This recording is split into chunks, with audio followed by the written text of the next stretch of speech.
Welcome back, guys. It's been a while, so Happy New Year's, and I hope everyone's doing well. I'm just going to do a quick update on what's going on with the car. Winter came, I kind of got lazy, it got cold, and that's pretty much what happened. So, I've been doing small stuff inside the house. I'm going to go ahead and show you. Anything crazy. This isn't some super phenomenal new update that you guys have probably been waiting for. Just more of the minor bullshit that goes on when you do these things. So, let's take a look. See that lovely rat's nest over there? That's a small hint of the things that have gone on over winter. As you already know, the transmission. I went ahead and started cleaning things up so I can do some painting. So here we have our valve covers that looked way worse than this. I'll try and find a picture to put in here. And just some fuel rails I got for an LS1 intake, which is what this is right here. I need to sand this down today and get it prepped up for paint. And yes, anyways, these are Amazon fuel rails. The quality is actually, if I can get this to focus, oh, come on, there we go. It's actually pretty nice for, I think, oh gosh, it's been a while now since I ordered them. I think they were like 50, 60 bucks. I'm not going to complain. Make some fuel lines for them and throw them in. And the intake here I got off a Buddy. I mean, it's stock and the side's not ported out or anything. So we're just going to clean it and sand it down a little bit. And then it'll be ready to go with the valve covers there. I'm going to go ahead and paint them black. And then I'm actually going to throw in, it's actually like a holographic flake. So when you hit it from different angles, it lights up, no, I shouldn't say lights up, but it reflects different colors, you know, like red, blue, purple, green. It actually looks really nice on vehicles. So I'm going to do that and give the engine a little pop. I guess I can stop out in the garage and show you guys where I'm at with the engine because it's been a while. But we will hop around the corner and we will see what's going on over there. Here we go.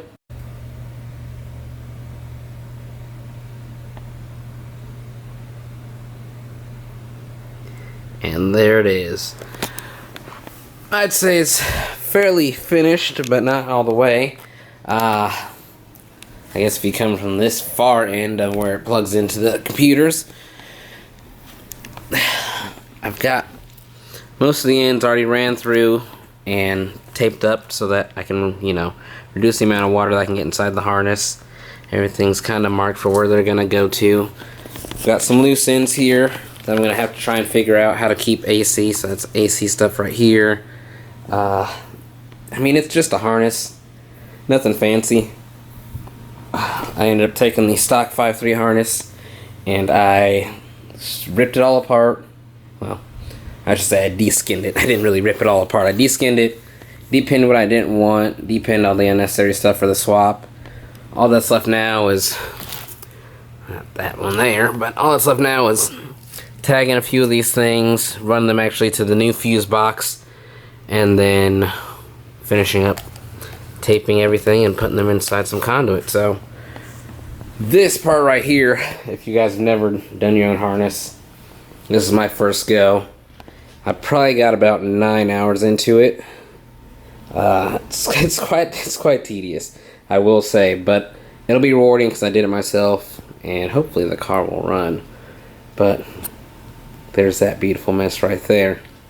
I do actually want to show you guys, for anyone doing this kind of stuff in the future, I bought this fuse box, kind of like a universal LS swap fuse box from Current Performance Wiring, and I paid $150 after shipping and sales tax because the state, you know, state's got to get it on theirs.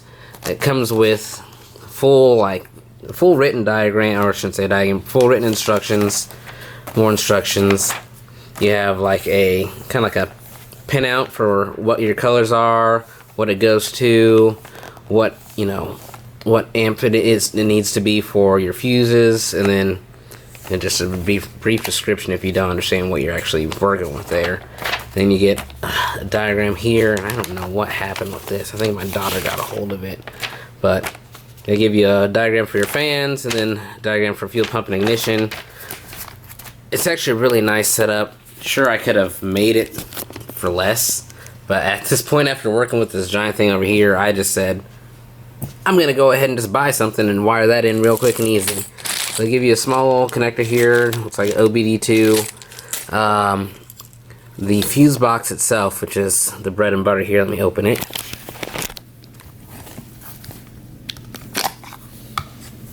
Alright, sorry about that. It actually is sealed here, rubber sealed, so it's airtight and waterproof, which is actually, in my opinion, really nice. Normally when you get these fuse boxes for swaps, they usually only come with like 2 relays. You either get, either or. This one actually, what I was looking for was a set of 4, so you can do your fans and you can do your power or your fuel pump and your ignition, and then that's pretty much all I really wanted. But I didn't want to just pay for 2 and have to wire in 2 more elsewhere, and it just looked really tacky. So I just got this bundled set here. With it having 2 more relays, they actually were able to throw in a few more fuses. So it's actually, in my opinion, it was worth the buy. It'll make this way easier to finish up. I won't have to just rig up my own thing. I mean, it comes to a mounting bracket. Everything's tucked in nice and neat. All of your wires are already pre-marked for, what it is. So you literally just strip the end, connect it to where it goes on the harness, and then you put it in, snap your lid down. And that's it. Pretty nice. 150 bones. Like I said, could have been cheaper, but at this point, I'm no longer just trying to save pennies. This project is just full bore. I'm fucking myself. So, this is the wiring end of everything. And I guess we'll go to the clutch stuff now. Alright, you have to bear with me here. This is going to be kind of hard to do with just one hand while the other holds the camera. But I'll try and break it down in short detail of what I'm going to try to do to make our clutch pedal fit in the car. So, this is the factory 350Z clutch pedal. This is the Q45 emergency brake pedal. When you put them together, it wasn't like the 350Z brake mounting bracket where, everything pretty much lined up, but it put the brake pedal too far over. These have no correlation whatsoever, and I'm not surprised because they weren't meant to be the same thing. But what I think I can do, and I'm going to try to do, is I will obviously, take the spring out here. I'm going to have to drill out these markings here to pull this whole pedal out, and then if I have to, I'll probably have to drill out this back piece and get everything that's out of here out. And I'm going to use this bracket as the shell. What I'm going to do here on our clutch pedal is when you put it like this, you'll see it doesn't quite fit in there because the bracket's just too big. But I think if I cut along here, cut this section out, cut off my rear mounting plate there, maybe file down this side here, this little lip here, and anything else I might have to, like I might have to cut back here and cut some more of this out. I think what I can do is actually throw this inside of here, angle it to wherever I need it to be angled, mark it, and then I can tack it with a welder in a few different spots.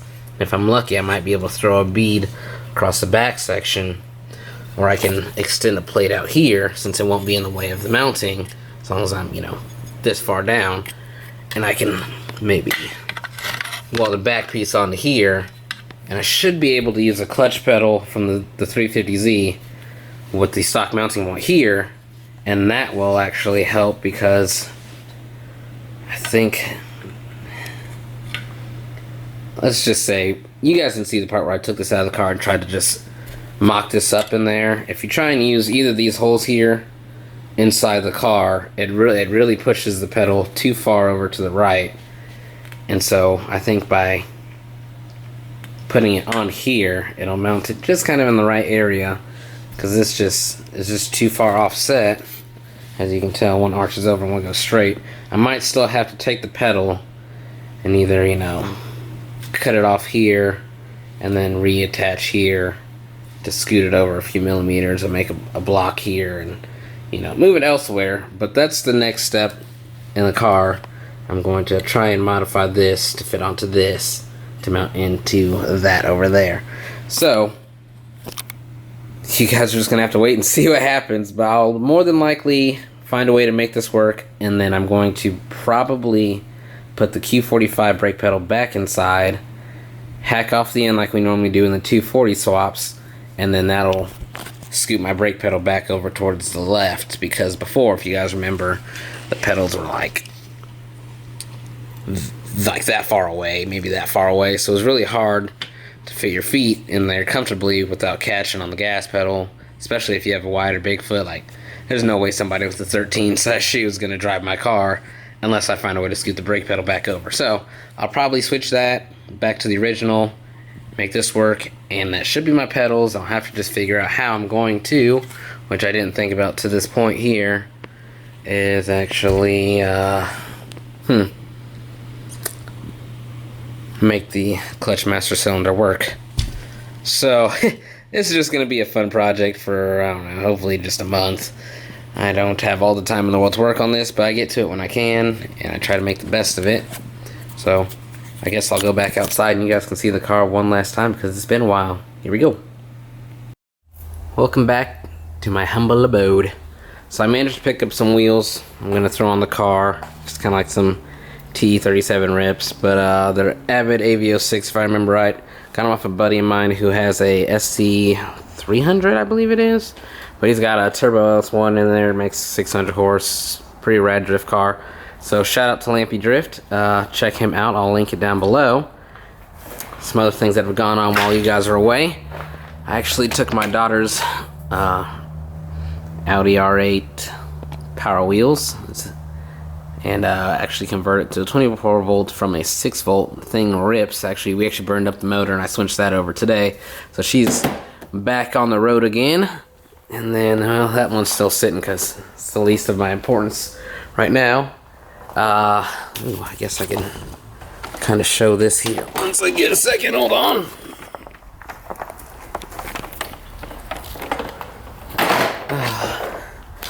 So I went ahead and took the hood off.